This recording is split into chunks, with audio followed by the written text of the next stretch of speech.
Ready to unlock even more power and features with your Aisensy account? Let's walk through upgrading your Aisensy plan, step by step. First, log into your Aisensy account and locate your profile icon in the dashboard, usually found in the top right corner.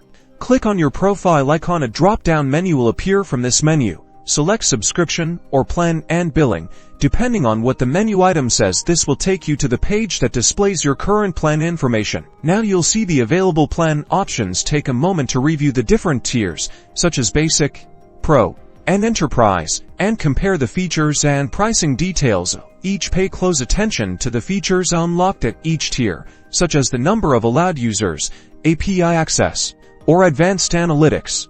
Once you've decided which plan best suits your needs, click the Upgrade or Choose Plan button, typically located beneath the plan's description. You'll be directed to a secure payment page. Here, you'll enter your payment information, including your credit card details and billing address. Double-check all the information you enter is accurate. After submitting your payment details, you'll see a confirmation screen, indicating that your upgrade was successful. Your new plan features should be active immediately. Congratulations, you're now enjoying the enhanced benefits of your upgraded Aisensy plan.